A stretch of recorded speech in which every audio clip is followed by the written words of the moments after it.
A young millionaire was going to an important meeting. On the way he saw a beggar with a baby in the rain. Without thinking twice, he gave her the keys to his house. When he returned, he entered without knocking on the door and was horrified by that he saw. On a busy night in Boston, Robert walked through the hall of one of the most important architectural events in the country. The luxury that surrounded him seemed in direct contrast to the purpose of the occasion. Although the party was full of glamour, it was, in fact, a fundraiser for social housing projects. Renowned architects, including Robert, had donated their designs, and the night was dedicated to turning these ideas into reality, offering the elite a chance to contribute meaningfully to society. However, many saw the event as just an opportunity to show off their wealth. Robert's presence did not go unnoticed. He was known as one of the most talented professionals. However, there was a buzz about the change in his personality after the tragic loss of his young wife in an accident.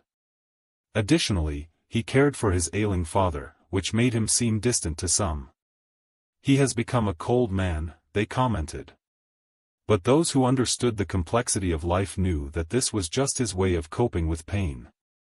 In the middle of the event, Robert met Maya, an iconic figure in architecture, admired for her vast experience and achievements. "Robert, it's always remarkable to see you here. A professional of your caliber makes a difference," she said, with a discerning look. "I've heard that a few times," he replied, forcing a smile. Despite his success, he felt like a stranger in a world full of appearances. These events may be superficial, but sometimes they reveal more than we expect. "What brings you here today?" Maya asked. Robert gave a sad smile and replied, "My presence here is more of a duty than a desire. Architecture is just one part of my life." She was shaped by human experiences and lessons I learned from my father. He paused, remembering the difficult days. "Despite the difficulties, my father always found ways to help others. He was a simple man, but with a huge heart. He raised me alone, and every sacrifice he made was a life lesson for me." Maya listened attentively, her gaze reflecting respect. "It is rare to find someone who maintains such values, especially achieving the success you have had. Your father must be an incredible man," she said. Robert replied, with a gleam of pride in his eyes, "He is. He did a little bit of everything to support us, from fixing things to giving private lessons to neighbors. I've always said that a man's greatest wealth is not in what he has, but in what he can offer to others." Maya nodded, understanding the depth of Robert's words. "It explains a lot about who you are and how you lead your life and career. Many here could learn from this." Robert smiled, thanking Maya. "I just try to live in a way that makes my dad proud.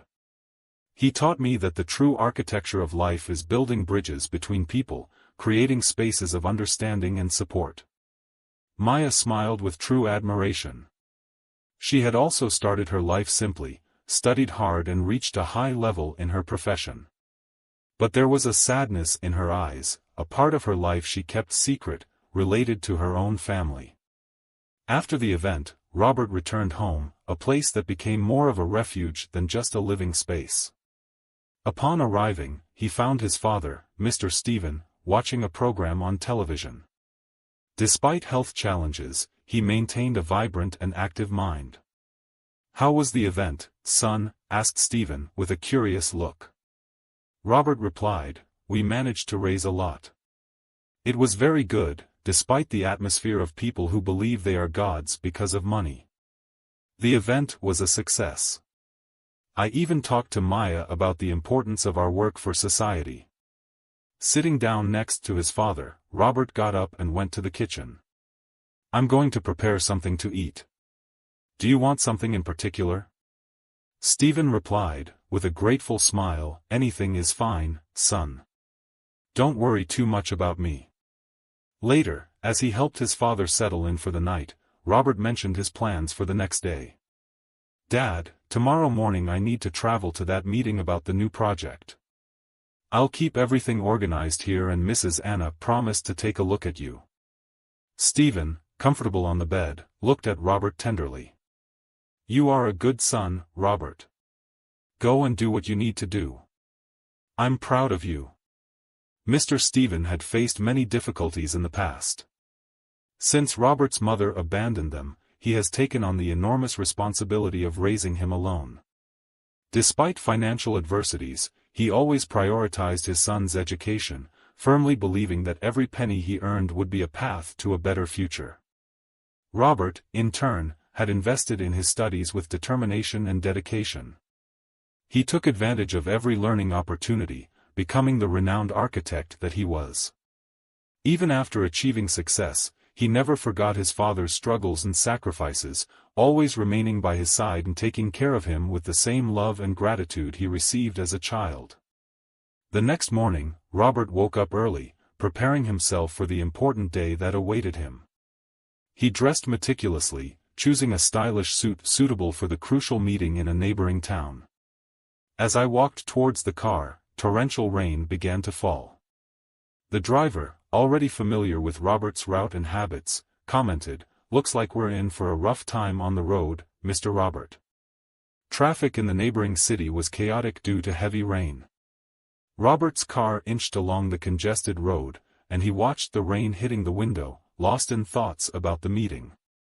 It was then that a scene on the road caught his attention. A woman, clearly a beggar, was holding a newborn baby, desperately trying to protect it from the relentless rain. The image of desperation and vulnerability touched Robert's heart deeply. "Stop the car, please. I need to help that woman," Robert said to the driver. Knowing Robert's compassion for homeless people, the driver warned, "But sir, you're going to get wet and ruin your suit. And we still have a meeting to get to." Robert, with determination, replied, "It doesn't matter the suit or the delay. That woman and her baby need help now." He opened the car door and got out, braving the pouring rain as he approached the woman. "Can I help you and your daughter? You can't stay here in the rain. Is there somewhere to go?" The woman, still surprised and protecting the girl from the rain, quickly replied, "No, we have nowhere to go." She didn't go into detail about her situation, but the expression on her face said it all. Robert felt an urgent need to act. Without hesitation, he ran back to the car, which was in the pouring rain. "Open the glove box," he asked the driver. Inside, he took out a set of keys and handed them to the driver. A woman, who introduced herself as Stella, was at her side, hugging her daughter tightly. "This is her house key," Robert said as he showed her the keys. "My father is nearby. He's living with me for now." The rain fell incessantly, and Robert continued, "The house is empty. You can stay there with your daughter." He handed the set of keys to Stella, explaining that he needed to leave quickly for a meeting. "My driver will take you there." After handing over the keys, Robert ran back to his car, soaking wet. He informed the driver, "I will continue on foot until the meeting. Please take Stella now." The driver nodded, accustomed to Robert's generous gestures. "Leave it to me, Mr. Robert. I'll take care of everything." After saying goodbye, the driver approached Stella, who was sheltering from the rain with her daughter in her arms. "Come on, don't worry. I'll take you to a safe place. Mr. Robert wants to help you and your daughter." Stella looked at the driver with a mixture of fear and suspicion. "I don't know you. I've seen on television what can happen. I can't trust like that," she said, hugging her daughter to her chest. The driver, noticing her nervousness, tried to calm her down. "I understand your fear, but I assure you that Mr. Robert is a kind-hearted man. He just wants to help." To gain Stella's trust, the driver opened his wallet and showed some photos of his own family. "See, I'm a father too," he said of Robert. "He cares about others."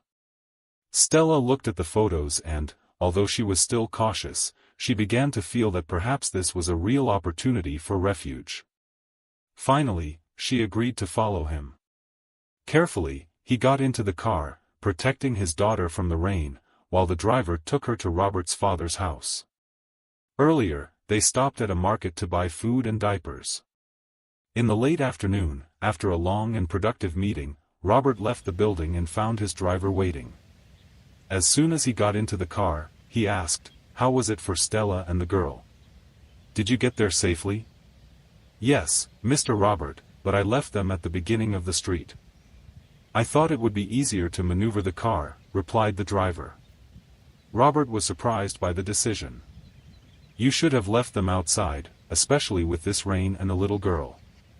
He reflected for a moment and then said, "But that's okay.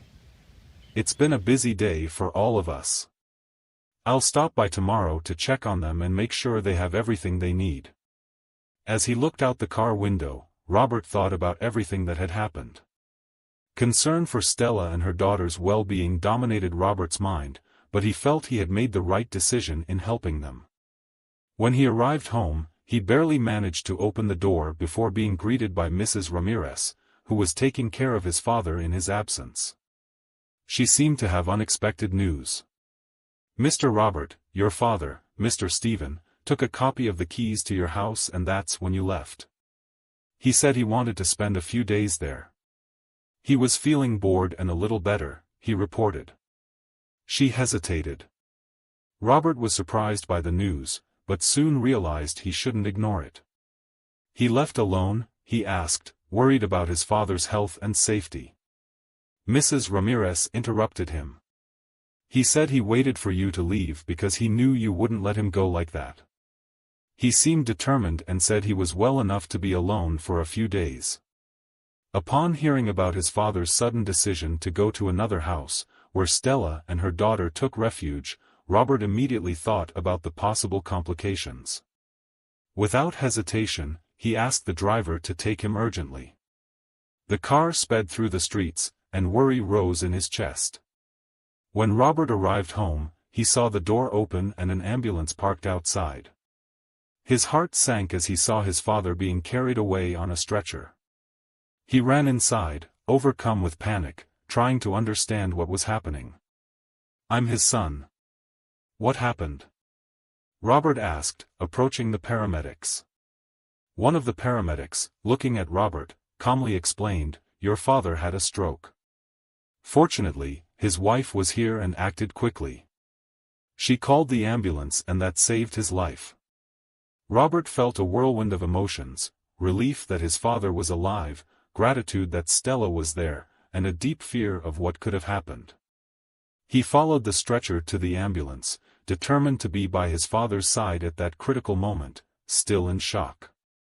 He saw the doctor take his father to the ambulance. As soon as the vehicle left for the hospital, he turned towards the house, looking for Stella and her daughter. He approached them, trying to control his nervousness after the scare with his father, but the concern was still evident on his face. "Stella, I don't know how to thank you for everything you've done," Robert said, forcing a slight smile to ease the tension of the moment. She replied in a soft tone, "There's nothing to be thankful for, Mr. Robert. I did what anyone would do. I was in the right place at the right time." Robert looked at the purchases Stella had made and realized that they were just basic items. "I see you only bought the essentials. You could have taken more, you know." "No need to limit yourself," he commented, worried if she had everything she needed. Stella looked at him, mixing gratitude and a touch of excitement in her eyes. "I didn't want to abuse your generosity. You've already done so much for us," she replied. There was a moment of silence where Robert felt a deep connection with Stella. "I'd like to know more about you and your daughter. How did you get into this situation? If you feel comfortable sharing, I'd love to hear," Robert said, expressing his genuine desire to understand and help. Stella sighed, seeming to decide whether she should open her heart. She looked at her daughter, then at Robert, and began to speak. "I never knew much about my mother. My father, he was more of a stranger. He drank too much and barely noticed me." Robert listened intently, noticing the power in her words. "I always wanted to study, but my father never allowed it. I read in secret, after he slept, dreaming of a better future. Stella paused, remembering those difficult times. Time passed and life only got worse. My father sank deeper and deeper into drinking. I tried to help, but I couldn't. He was a rude man and scared me most of the time. Until one day I met someone, continued Stella. She seemed perfect, friendly. We were together for a while until I got pregnant. At that time, I was really scared, but I thought I would finally have a family. The pain was evident in her voice, and she sighed. But he left me as soon as he found out about the pregnancy. He disappeared and I never heard from him again. Robert, feeling his heart sink, asked, "How did you survive?" I begged for alms. I lived on the street, and when my daughter was born, it was the homeless people who helped me. I was scared and suspicious of everything and everyone, but I had to be strong for my daughter. Robert looked at Stella, seeing not only the pain and fear on her face, but also incredible strength. "Your story is one of immense struggle," he said. Stella smiled, although the sadness was still present. "Unfortunately, I had no choice. Life was not kind, but I couldn't give up on my daughter. I would face it all again. I don't know how to thank you for all of this," she continued, her voice choked with emotion. "When I saw all of your father's books, I felt like I was in heaven. I love reading, but I never had the opportunity to access so many books." Robert smiled. "You can read anything you want. Consider them yours too." As he prepared to leave, Robert turned to Stella, holding out an envelope. "Here's something to help with your expenses," he said, in a low tone. Stella looked at the envelope, noticing the weight of the paper. As he cautiously opened it, his eyes grew larger when he saw the amount of money. "Robert, this is too much. I can't accept all of this," she stammered, her voice shaking. "Please accept," Robert insisted, smiling encouragingly. "You need it more than me. Buy clothes, food, everything you and your baby need." With tears in her eyes, Stella replied, "I don't even know how to thank you. You're giving me more than help, you're giving me hope." There was a moment of silence in which Stella observed Robert. A thought appeared in his mind. "May I ask, Robert? Are you married?" He sighed, and a shadow passed over his face.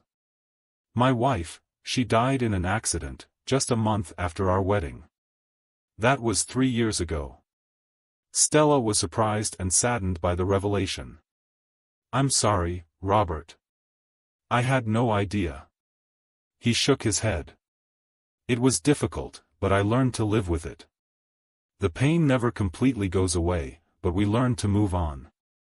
"It's true," she nodded, feeling an unexpected connection to Robert through their shared experiences of loss and struggle. He stood up, grabbing his keys.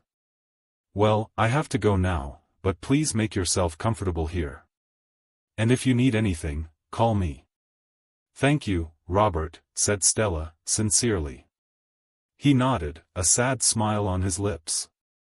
"Take care of yourself, Stella, and remember, you are not alone." Before we continue, I need to tell you something amazing. Do you want to attract a lot of money into your life? Learn how to do it with the secret content that I will leave in the first pinned comment, and start transforming your financial life. Let's continue. With these words, Robert left, leaving Stella enveloped in a mix of gratitude, hope and a new feeling of not being so isolated in the world. Back home, Robert's mind was full of thoughts about meeting Stella and her story. The next day he visited his father in the hospital. His father was in stable condition but still needed constant care. Sitting next to the bed, Robert began to tell about Stella and his daughter, the details of the day Stella felt unwell and how she was the one who called the doctor and saved her father's life. Mr. Ramirez also mentioned how difficult Stella's life was. Robert's father listened attentively, showing signs of emotion. "You did a very good thing, son. Stella seems like an incredible and brave woman," he said, his voice weak but full of pride. "It's good to see that you've become a good-hearted man. I thank God for not abandoning me when I asked for help raising you." There was a moment of comfortable silence between them, each lost in their thoughts. Then Robert's father, looking thoughtful, spoke again. "Don't you think it would be better to bring Stella and the baby to live closer to us? I would like to have more life around me, and you wouldn't have to travel so far to see them."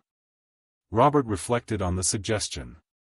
The idea of bringing Stella and her daughter closer together seemed welcoming, and the possibility of her father having more company at home was also attractive. "That's a good idea, Dad.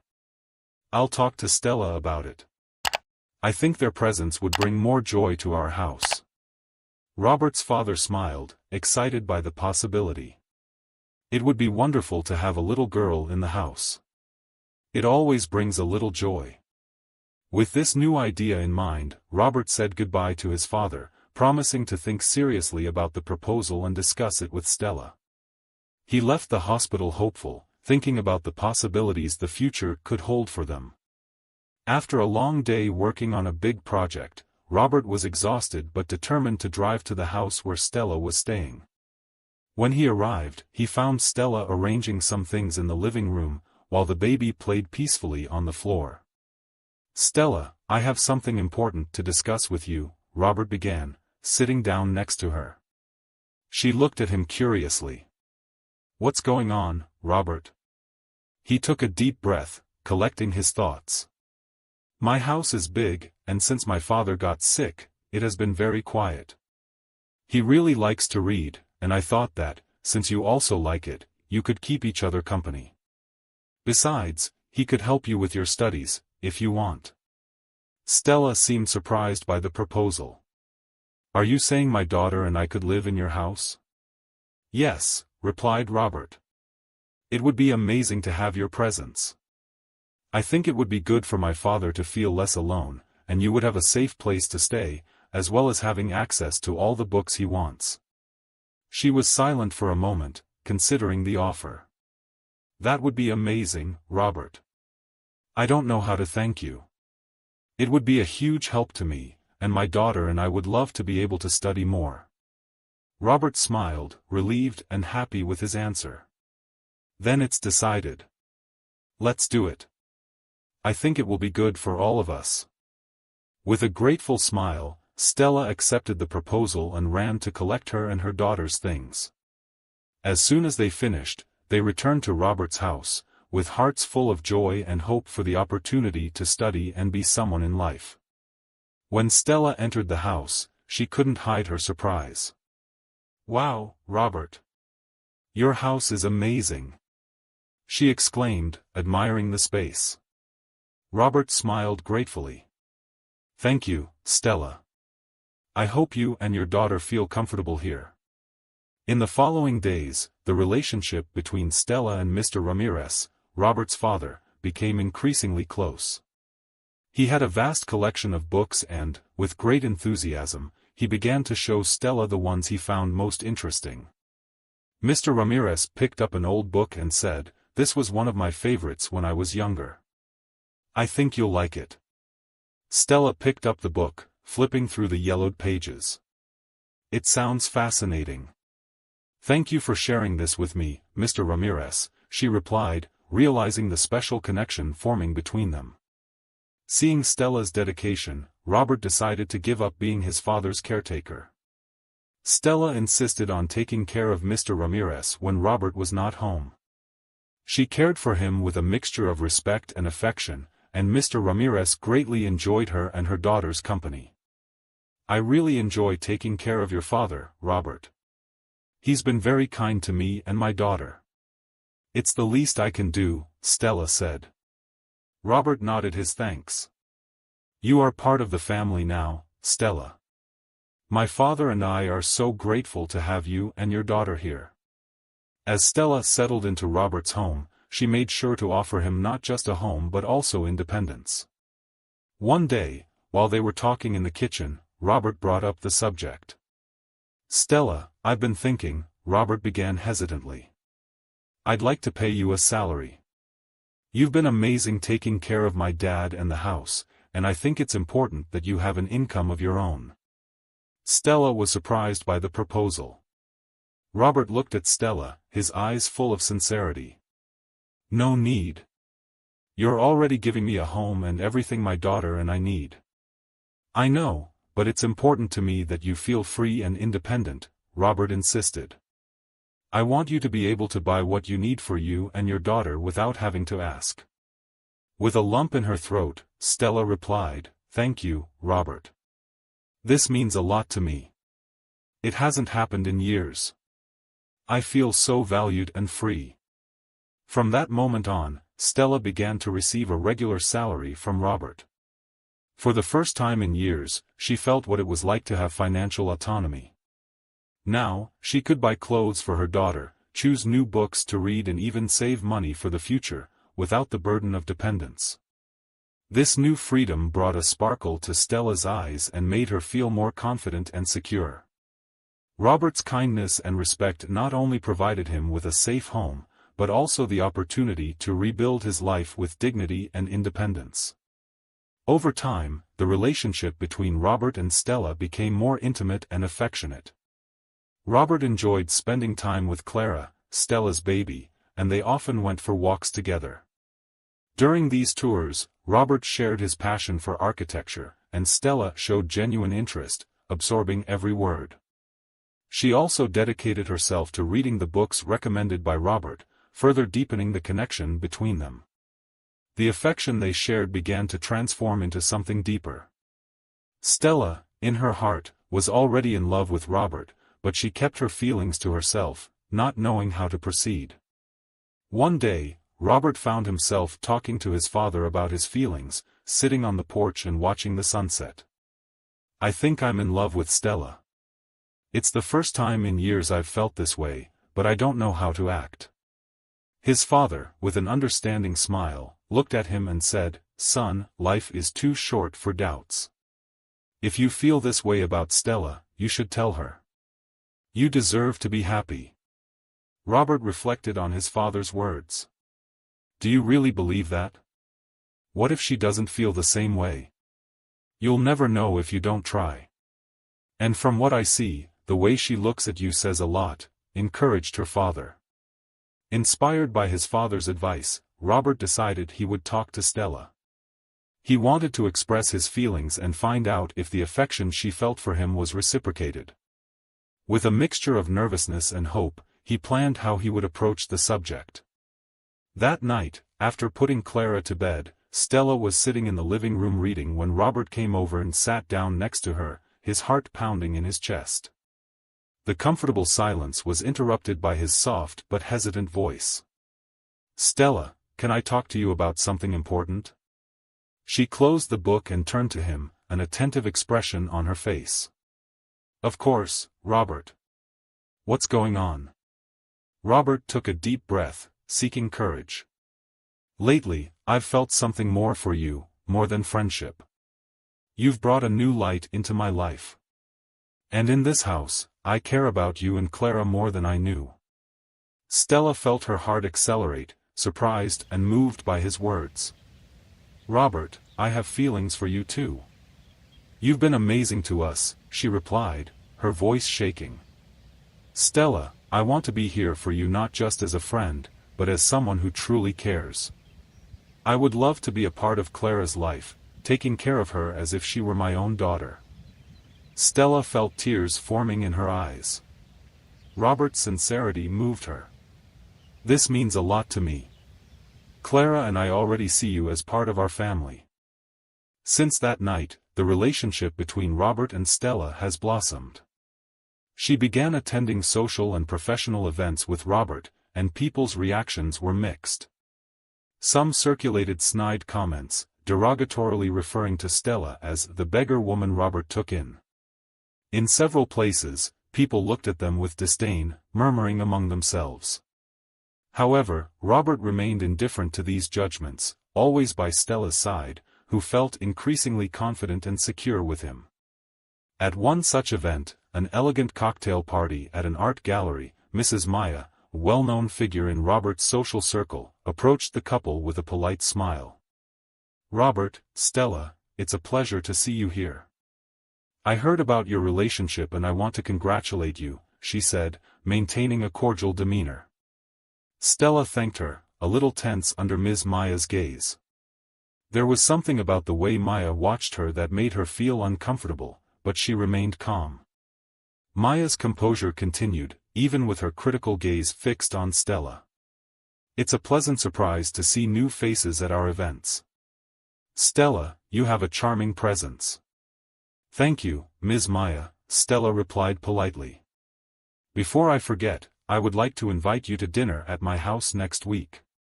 It will be a pleasure to welcome you, said Maya, looking at the two. Robert hesitated for a moment, feeling a certain moral obligation to accept the invitation, despite not being particularly enthusiastic about the idea. He exchanged a quick glance with Stella, seeking her silent opinion. It would be a pleasure, Ms. Maya, we accept the invitation, said Robert, offering a polite smile. Maya seemed satisfied with the answer. I look forward to welcoming you. It will be a beautiful evening. See you then, she said before walking away, leaving Robert and Stella alone again. As soon as Ms. Maya left, Robert looked at Stella. I'm sorry, I thought we should accept it. I hope it's okay with you, he commented, a little worried. Stella nodded, supporting his decision. Robert, I think it will be an interesting experience, Stella replied, trying to sound optimistic. Together, they continued to enjoy the event, although the prospect of dinner at Maya's house remained in their minds, mixing feelings of curiosity and caution. On the day of the dinner, Robert and Stella prepared carefully. When they arrived at Mrs. Maya's house, they were struck by the beauty and grandeur of the place. It was clear that Maya was a renowned architect. Every detail of the decoration was carefully planned and executed to perfection. The aesthetics were impeccable, mixing modern and classical art harmoniously. Upon entering, Maya greeted them warmly and invited Stella to sit down. As she admired the interior, Stella couldn't help but notice a certain emptiness in the atmosphere around her. Despite its beauty, the house seemed to lack warmth and welcome. Maya lived alone in that huge mansion, and the space didn't feel like a happy home. What a beautiful house, Donna Maya, Stella commented, trying not to show her perception of the environment. Thank you. I dedicated a lot to every detail, replied Maya, with a proud smile. However, Maya was watching Stella closely, with an enigmatic look on her face. At a certain point, he started talking about his personal life, revealing details of a difficult past. She mentioned how unfair life had been to her in her youth, leaving Robert and Stella confused about the purpose of that conversation. Sorry, Miss Maya, Robert interjected, but I'm a little confused. Could you explain to us why you invited us to dinner tonight? Maya sighed deeply, as if gathering her courage, and got up to grab a photo album. When she returned, she opened the album and showed a photo of her from many years ago, visibly pregnant. Robert and Stella looked at the photo, still not understanding the context. Where is the child? Stella asked, trying to connect the information. Maya, with tears in her eyes, looked directly at Stella. The child is here. It's you. Stella and Robert were shocked by the revelation. Stella looked at the photo and then at Maya, trying to process the magnitude of those words. Am I your daughter? He asked, his voice shaking with excitement. Maya's statement fell like a bombshell, leaving everyone at the table in shock. Robert expressed his disbelief. It seems impossible. How can you be sure it's her mother? Stella, still trying to process the situation, looked alternately at Robert and Maya, unable to form words. The idea that the woman in front of him could be his mother was something he had never imagined. With eyes full of emotion, Maya began to tell her story. When I was young, I met your father. He seemed like a good man. Despite his alcohol problems, we were together, and I got pregnant. But after you were born, he changed. He became aggressive, and the day we left the hospital, he took me away and disappeared without a trace. Everyone at the table listened in silence as Maya continued, I tried everything to find you. I hired investigators, spent fortunes, but it was as if you had evaporated. There was no trace, no clue that would lead me to my daughter. Stella, absorbing every word, felt a mix of emotions. The anger at her mother's absence in her life mixed with the pain and despair that Maya felt. "So the man who raised me stole me from you?" Stella asked, her voice shaking at the magnitude of the revelation. Maya nodded, tears flowing freely. "Yes, Stella. He took the greatest treasure of my life. I spent all these years looking for you." Feeling the tension of the conversation, Stella, still stunned, looked directly at Maya. "How can you be so sure I'm your daughter? Why now?" Maya, with an expression of relief mixed with pain, replied, "When I first saw you at the event with Robert, something inside me told me you were special. You have a mark on your hand, just like mine. That was the last physical sign I remembered of you." Maya's voice cracked with emotion as she continued, "After that day, I asked an investigator I had worked with for years to find out everything about you. The pieces started to fall into place when he finally discovered that your father was drunk on a street, a shadow of the man I knew. The researcher approached him, offering more drinks, and at that moment he managed to get him to talk. That's how he confessed everything, telling the truth about how you had been taken from me. He never registered you, so you didn't have an official record and couldn't be found. I was completely out of my mind, living in hiding, trying to erase any trace that could lead me to you." Stella listened in silence, absorbing every word, every detail. It was as if a veil was slowly being lifted from her life, revealing hidden truths she never imagined were possible. "He kept me in that shadow with him," Stella said, understanding the magnitude of what Maya was revealing. Robert, looking at Stella and then at Maya, expressed his surprise. "An incredible story, hard to believe," said Stella, her voice choked and emotional. "I never imagined something like this could be happening in my life. It's a lot to take in." Maya, her eyes full of tears, nodded. "I know, honey. It's a shock for all of us." Then he added, "Despite everything he did, I asked for your father to be taken to a group home. There, he was diagnosed with schizophrenia. He will spend the rest of his life there." Robert, trying to understand the situation better, asked, "Did you really do this after everything he did to you?" Maya sighed deeply and replied, "Yes, despite everything, he is a sick human being. He deserves compassion. I spent years being very angry with him, but today, seeing my daughter here in front of me, the happiness I feel cannot fit within. I can't think of anything bad from now on." Stella looked at Maya, feeling a mixture of gratitude and confusion in her heart. "Thank you for this, Maya. I'm still trying to understand everything, but I appreciate you taking care of him. Despite everything he did to me, he's still my father." After these revelations, Stella's life changed radically. She began visiting Maya's house regularly, and they both worked to build the relationship they had lost. During one of her visits, Stella felt the joy of a new beginning. In a moment of intimate conversation on the house's spacious terrace, Maya expressed her wishes for Stella's future. "You've always been interested in studying more, haven't you?" Maya asked, pouring herself a refreshing drink. Stella, with a glimmer of hope in her eyes, replied, "Yes, I always dreamed of studying architecture, but I never had the opportunity." Maya smiled fondly. "Then I think it's time to make that dream come true. I want you to enroll in the best architecture school in the country. I'll take care of everything." Stella was speechless. "Wait a minute. Would you do that for me? I don't know how to thank you." "It's the least I can do," Maya said, tears of gratitude forming in her eyes. She reached across the table and took Stella's hand. "After everything we've lost, that's putting it mildly. There's more," Maya continued. "I'm building a room for Clara here at home. I'll follow every moment of her growth, something I unfortunately lost with you." Stella was now crying. This means a lot to me, Maya. Clara will be delighted to have a grandmother like you.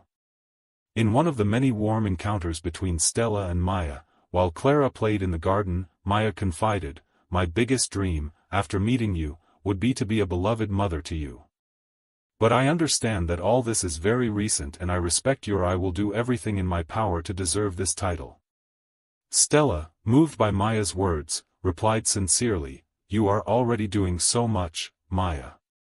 I appreciate every gesture of yours. I'm sure we will be closer and closer as time goes by." The relationship between them strengthened naturally and organically. Stella and Clara regularly visited Maya's house, where the girl loved to spend time. Clara felt completely comfortable in Maya's presence, filling the house with laughter and joy, creating a family atmosphere that had been missing in both of their lives for a long time. Stella was about to experience one of the most important moments of her life, her graduation in architecture.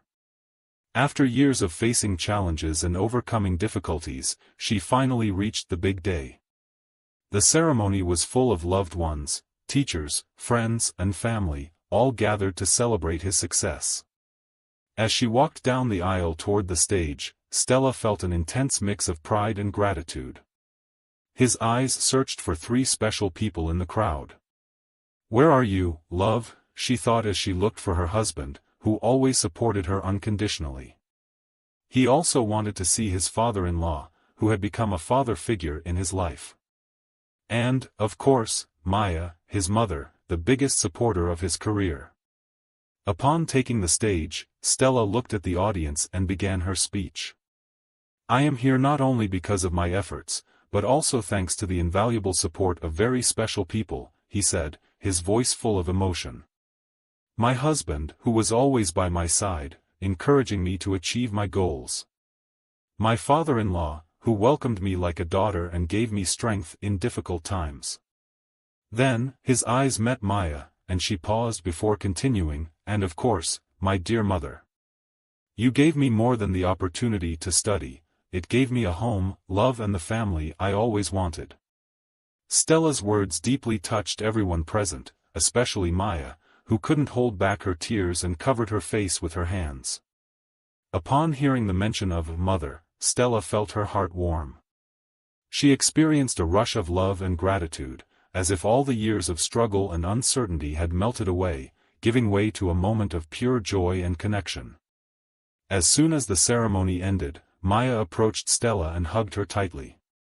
"My daughter," he whispered, "you have completed me in a way I never imagined. Mom, you showed me the true meaning of family and love." "I'm very grateful for everything," Stella replied, moved. Leaving the ceremony hand in hand, both felt renewed and full of hope. They knew that, from that moment on, their lives would be much happier. Their story was a testimony to the power of maternal love, which overcomes all barriers and never gives up, no matter the difficulties. If you liked this story, leave a like, subscribe to our channel and activate the notification bell. By doing this you will help us bring more incredible stories to you. Don't miss the next upcoming story. Thank you very much for your support. See you soon.